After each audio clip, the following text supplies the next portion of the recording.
Okay. तो कल जैसे कि मैंने टेम्परेचर और रेनफॉल टेम्परेचर की चर्चा की थी, how to learn temperature of different good different morning ma'am. Okay. तो मैं उसी की रिपीट कर रही हूँ। मैंने कहा था एक निमोनिक्स याद करने आपको। वो कॉफ़ी मैंने टेबल में रखी, जाकर कप ले आओ। कप ले आओ एक ही लाइन में था। There are 8 lines, 1 2 3 4 5 6 7 8, and 8 different words are here. W stand for wheat, coffee. C stand for coffee. 2 M are there. 1 M is maize. This M is used mane. Mane is for millet. And maize, pronunciation, maize. में रखी में Hindi pronunciation है मेज। Okay. T for tea, and then रखी R for rice, then जाकर J for jute, and cup ले आओ सी for cotton. फिर ये आपने जब ये समझ लिया, ये दोनों लाइन, ये निमोनिक्स, और वो किसके लिए स्टैंड कर रहा है, किस क्रॉप्स के लिए, तो फिर अब आती है टेम्परेचर लर्न करने की बारी। First we will learn the left hand side. Okay. तो मैंने कहा था 10 15 18 20 21 रिपीट करने को कहा था। 10 15 18 20 21, 10 15 18 20 21, then above 24, more than 25, 20 30 to 40, above 24, more than 25, 30 to 40। 8 line मुझे यूं ही याद हो जाते हैं। फिर हम आते हैं ये left hand side, right hand side में 3 डिजिट को याद करते हैं। 15 है, 28 है, 32 है। 1 2 3, 1 से 15 है, 2 से 28 है, 3 से 32 है। फिर हम इस पे ध्यान देते हैं, ये डिफरेंस है 10 का 20 टू 30, और ये डिफरेंस है 7 का 21 टू। मैम वेटिंग रूम एक बार चेक कर लीजिए। क्या बेटा, क्या बोले? मैम वेटिंग रूम एक बार चेक कर लीजिए। Okay okay okay, thank you. आप दूसरे का भी ख्याल रखते हो, very good very good. Check कर ली। Okay. Ma'am, can you please show the table again? Yes yes, obviously, of course. और आपको आज वीडियो मिलेगी, इसकी वीडियो पूरी मिलेगी, वो आप आज चेक कर लेना। और आज जो वीडियो बना रही हूँ वो कल मैं दिखाऊंगी। ओके, वो वीडियो आपको कल प्रोवाइड की जाएगी, आपको कोई टेंशन नहीं है। मैं अच्छे से अच्छे टीचिंग आपको प्रोवाइड करूंगी, more interesting. I try to make my class more interesting. आप बस अच्छे से पढ़ो। आपकी जो एग्जाम है नेक्स्ट ईयर होगी, फाइनल एग्जाम फरवरी में होती है, वो आपकी भगवान के दया से आपका ऑनलाइन नहीं होने वाला है। वो उस वक्त तक कोरोना चला जाएगा और आपकी वहां स्कूल में ही जाके आपको एग्जाम देने होंगे, तो पहले से पढ़ाई करिए।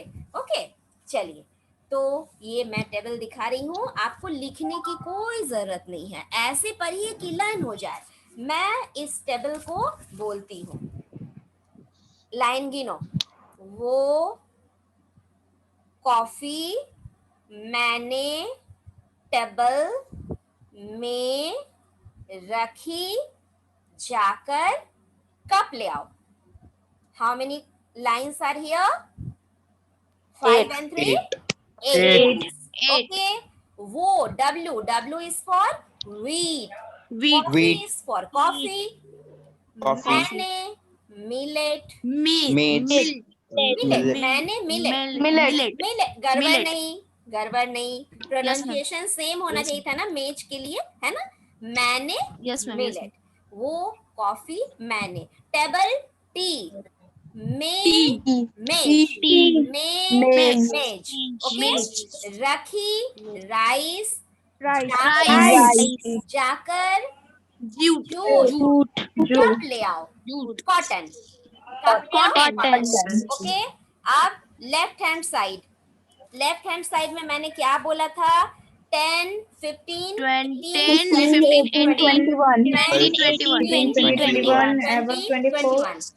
Above 24, more than 25, more than 25, 30, 40. Very good, मेरा बच्चा याद कर लिया। फिर मैंने राइट साइड में 3 लाइंस रटवाए, राइट साइड में 3 लाइन में 1 2 3, 1 2 3, 1 for 15, 2 for 20, 3 for 32, और जो 2 लाइन है 22, 30, 21 to 27, 10 का डिफरेंस, एक 7 का डिफरेंस। यस मैम, हो गया, यस मैम। टेम्परेचर बश में आ गया। अब हम लोग चलते हैं रेनफॉल की तरफ। जिस बच्चे ने कहा था रिपीट करने को बच्चा, वो आपके समझ आई बाबू? किसने कहा था बाबू? Yes, ma'am. अच्छा, ओके ओके, चलिए अब मैं रेनफॉल बोलती हूँ, ठीक है। रेनफॉल के लिए अगेन फॉर्मूला, इसमें क्या है, डबल डबल, मिलेट मेज, पहले बीच वाले लाइन को, क्रॉप्स वाले लाइन को आप ध्यान दो, मिलेट मेज, 2 m है m स्क्वायर, 2 m है m square, cotton wheat CW, आपका क्लास वर्क होता है ना, क्लास वर्क होता है, CW, कॉटन व्हीट। अभी सिंपली सुनते जाओ, फिर मैं याद करवाऊंगी। फिर है राइस जूट, RJD सुने हो? Yes ma'am sir, Yes, ma'am. Political party. Political party का नाम है RJD, किसी पॉलिटिकल पार्टी का नाम है। वेरी गुड वेरी गुड, आराम से आराम से। फिर है कॉफी टी, ये है सिटी, सिटी मतलब शहर, शहर, ठीक है। अच्छा, अब हम लोग Yes, ma'am. ये वाला लाइन को, कॉर्नर वाले लाइन पर ध्यान देंगे, m square CW RJD city, okay. Ma'am वो डी के वजह से थोड़ा कंफ्यूजन हो सकता है। हाँ बच्चा, क्या बोला? मैम डी के वजह से थोड़ा कंफ्यूजन हो सकता है क्योंकि उसमें बस आर और जे है। किसके लिए कह रहे हो? राइस और जूट के लिए कह रहा है। जेडी, इसलिए देखो, कुछ भी ऐसा बनाओगे ना जो दिमाग में घुसे। RJD पॉलिटिकल, कोई कंफ्यूजन नहीं होगा। 3 साल से एक्सपेरिमेंट हो रहा है, सारा सफल हो रहा है। आप सुनो ना, आपका नहीं, एक तो कोई तरीका है नहीं। सुनो, याद करने का तो हमारे पास कोई ऑप्शन है नहीं। उसमें अगर मैंने कोई फॉर्मूला बनाया तो उसको अडॉप्ट करने की कोशिश करो, ओके। हम बताएं, एक और है, गरीब लोग, m square CW RJD, m square CW RJD city, m square CW RJD, m square में मिलेट मेज, मिलेट मेज, CW में कॉटन व्हीट, RJD में राइस और जूट, एंड सिटी में दोनों ही पीने वाली, सिटी में शहरों के लोग कॉफी और टी के शौकीन होते हैं, कॉफी और टी पीने के शौकीन होते हैं। यहाँ भी मैंने आपको क्लू दे दिया कि सिटी में क्या करेंगे लोग, कॉफी और टी पीने के शौकीन होंगे। अब आते हैं रेनफॉल की बारी। तो फिर left side 30, 50, 60, 72, 30, 50, 60, 72, 30, 50, 60, 72, above 100, above 150, 150 to 200, 150 to 300, above 100, above 150, 150 to 150 200, to 200. 150 to 300. और ये चारों लाइन में 100, 100, 100, 100, 100, 100, 100, 100, 30, 50, Yes, ma'am. 60, 72, above 100, above 150, 150 to 200, and 150 to 300. Now we will try to learn 30, 50, 60, 75. Above 100, above 150, 150 to 200, 150 to 300. Okay, and all the four lines में right side में 100, 100, 100, 100. तो ये है आपका रेनफॉल लर्न करने का तरीका. ठीक है, अब हम लोग नेक्स्ट टॉपिक पे जाते हैं. Agricultural development. What is agricultural development? पहले क्या था? फूड इज फूड हमारे in our life food is essential. Food is essential. Earlier, food was surplus. Earlier, food was surplus. Food was Surplus बहुत ज्यादा था. Why? Because population was less. Population was less. But nowadays, with the passage of time,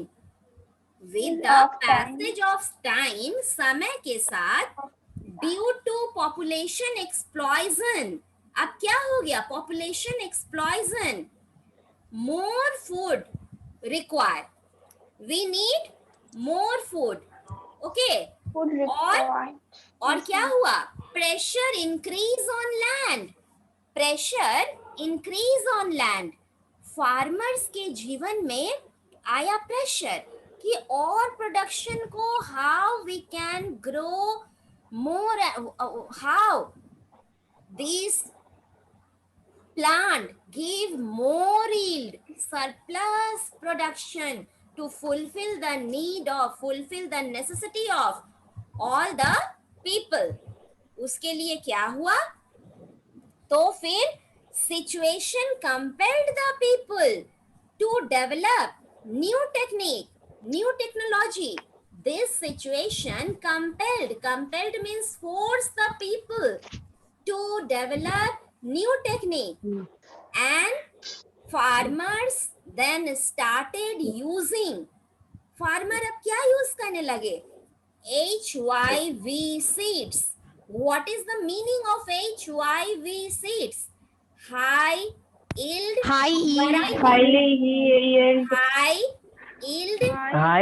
variety. Okay, seeds जो seed की बहुत ज्यादा production देते हैं. Then fertilizer. Farmers using pesticides, insecticides, modern equipment. जहां हल बैल से खेती होती थी, वहां अब लोग tractor, thresher, combine harvester use करने लगे. और some countries develop बायोटेक्नोलॉजी. कुछ कंट्री ने बायोटेक्नोलॉजी डेवलप किया. अब मैं चलती हूँ बायोटेक्नोलॉजी पर. ओके, अब मैं आपको फिर समझाती हूँ कि व्हाट इज बायोटेक्नोलॉजी. ये क्या है? आप जानते हो कि व्हाट इज बायोटेक्नोलॉजी? तो at its simplest, biotechnology is based on biology. It is based on biology. देखो, ये बायोलॉजी से ब्रेक थ्रू बायोटेक्नोलॉजी. ये आप कैसे अच्छे क्रॉप्स जिसके की better flavour, better colour, better taste, वो फार्मर्स ग्रो करने लगे हैं by the help of biotechnology. तो अब क्या है कि it has applications in 4 major industrial area: healthcare, crop production, और क्या है एग्रीकल्चर, और क्या है biodegradable plastics, etc. And biotechnology uses enzymes and microorganisms to make biodegradable products, plastics, etc. Bio-based product. But it uses enzymes and microorganisms to make bio-based product. तो आपके book में biotechnology से रिलेटेड 2 क्वेश्चंस आते हैं, what is biotechnology, और एक question है आपके, अभी ही बता देती हूँ, ये इम्पोर्टेंट है आपका, एक है एक सेकंड क्वेश्चन खोज रही हूँ। Describe any 5 advantage of using biotechnology for agricultural development. ये अक्सर ही आपको पूछता है, ठीक है। तो what is biotechnology, इसका मैं बताई कि it is based on biology, and biotechnology uses enzymes and microorganisms to make bio-based product, and it has applications in 4 major industrial area, that is healthcare, crop production, agriculture, non-food, biodegradable plastics. तो अभी हम लोग किसके बारे में पढ़ेंगे, हम लोग का जो बायोटेक्नोलॉजी अभी चैप्टर है एग्रीकल्चर। तो एग्रीकल्चरल प्रोडक्शन में बायोटेक्नोलॉजी से क्या फायदा मिलता है, क्या बेनिफिट्स हैं, सो हम लोग पढ़ेंगे, जिससे कि रिलेटेड यहाँ पर क्वेश्चन भी हैं। तो यहाँ पढ़ देती हूँ, some countries have developed genetically modified crops through biotechnology. Biotechnology involves the use of living organisms and bioprocess in engineering, technology, medicine.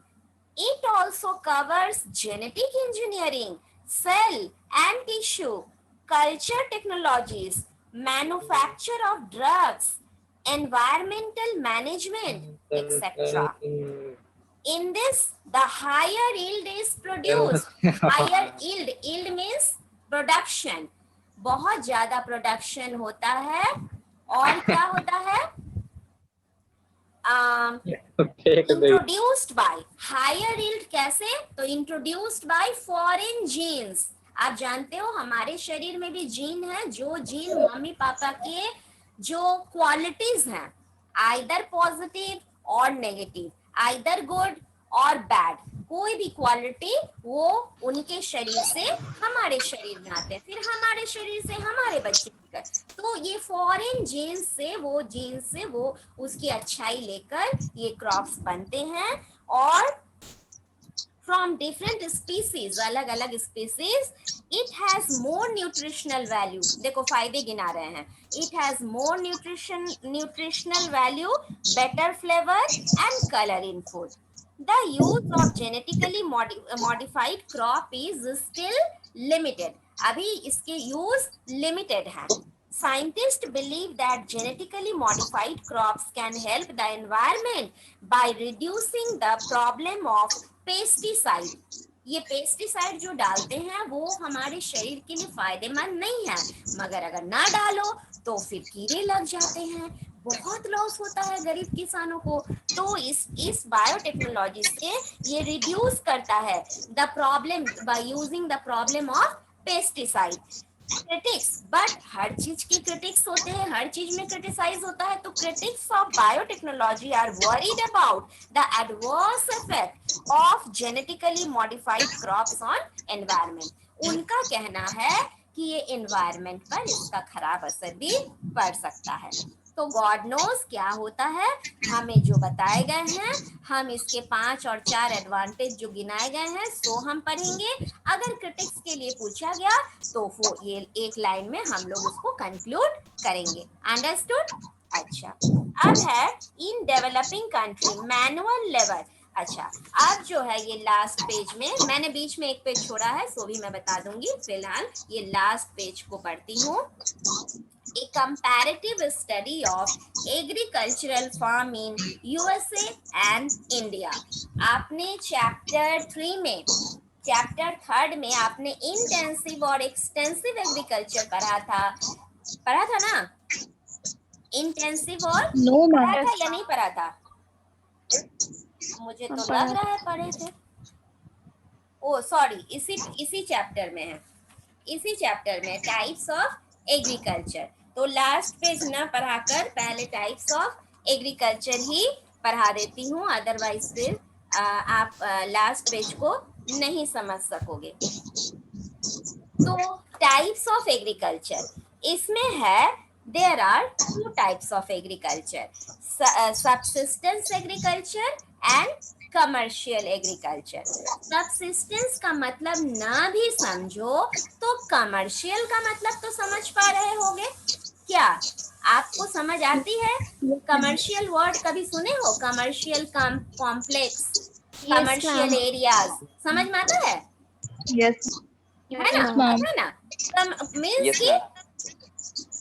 क्या related to trade. Related to economy, है ना? कमर्शियल कॉम्प्लेक्स मीन्स कि यहाँ पर सारे malls हैं, दुकान हैं, बड़े बड़े स्टोर्स हैं, जहाँ से कि बहुत ज्यादा दिन भर में यहाँ क्या होती है?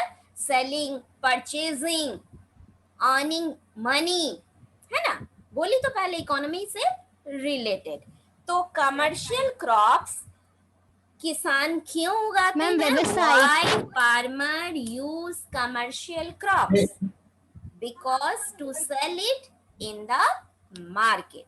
और subsistence agriculture क्या है? तो this type of agriculture में farmer क्या करते हैं? They produce for their own family। Okay, अब हम डिस्कस करते हैं कि इनके भी फर्दर डिवीजन हैं। They are further divided into so many types. सबसे पहले सबसिस्टेंस को लेते हैं। तो it is the earliest type of farming, it is the earliest type of farming which is carried out at a small scale। small scale और large scale, ये 2 word आप याद रखोगे। लार्ज स्केल का हिंदी है बड़े पैमाने पर, और स्मॉल स्केल का हिंदी है छोटे पैमाने पर। ठीक है? तो छोटे पैमाने किसान जाहिर है अपने परिवार को चलाने के लिए ही grow crops to fulfill his own necessity, और थोड़ा मोरा जो बच गया वो इधर अपना तो small scale by a farmer to grow food for personal or community consumption। In this type of agriculture, farmers grow a wide range of crops based on anticipated needs of their families or the community। Many farmers trade their excess crops and livestock for buying required goods। This type of agriculture is still common in less developed parts of the world। Subsistence agriculture include nomadic herding, shifting agriculture and intensive subsistence agriculture। तो subsistence agriculture के 3 types हैं। First है nomadic herding. Nomad, who are nomad? A person move from here and there in search of food and pasture for their animals is called nomads. क्या हिंदी हुआ? जो कि एक जगह से दूसरे जगह घूमते हैं भोजन की तलाश में और पॉस्चर लैंड की तलाश में। पॉस्चर मीन्स ग्रास लैंड, किसके लिए? अपनी जानवरों के लिए, मीन्स फॉडर। फॉडर जिस ग्रास लैंड पे फॉडर होंगे, जो उनके जानवर का चारा होगा, उसकी तलाश में, जहां पर उस जगह के फल फूल जो भी तोड़ के खा लिए और घास वास खत्म हो गया, उसके जानवर लोग खा गए, फिर वो दूसरे जगह मूव करके चले जाते हैं और जहां उसको सुटेबल ये सारा चीज मिलता है वहां वो कुछ दिन के लिए रह जाते हैं, जिसको कि हिंदी में एक वर्ड है बंजारा, बंजारा भी कह सकते हो। तो ये कहलाता है नोमैडिक हॉर्डिंग। तो ये सबसिस्टेंस एग्रीकल्चर का एक टाइप है। सेकंड है शिफ्टिंग एग्रीकल्चर, जो क्लास 5 में तुम लोग पढ़ चुके हो in this type of agriculture, और एक और चैप्टर में पढ़े हो ना जो tribals want shifting agriculture, but Britishers did not allow them to continue shifting agriculture। वही लड़ाई का मनमुटाव का कारण था, समझ में आ रहा है। तो शिफ्टिंग एग्रीकल्चर में क्या करते हैं, farmer clear the land by burning it and that ashes is used as a fertilizer, then they grow crops there.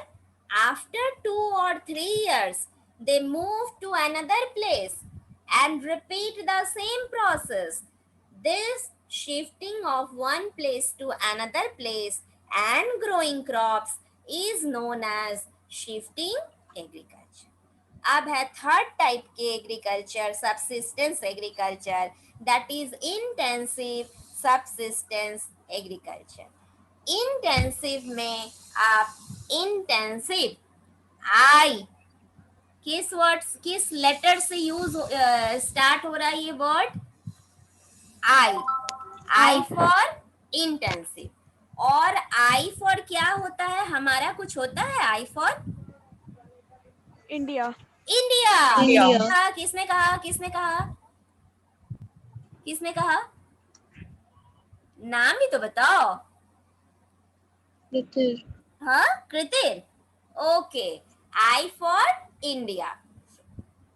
बस जान पहचान हो गई।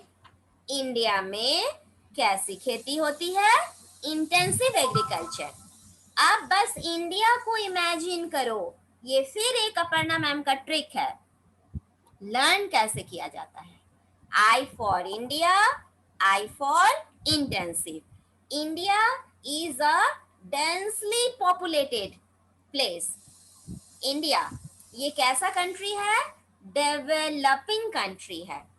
कैसा है, डेवलपिंग कंट्री है, डेंसली पॉपुलेटेड है, ओके। एंड पर हेक्टेयर हमारे यहाँ स्मॉल लैंड होल्डिंग्स है। मैंने इस चैप्टर के शुरुआत में बताया था कि one father has so many sons, so his plot the land is divided into so many parts.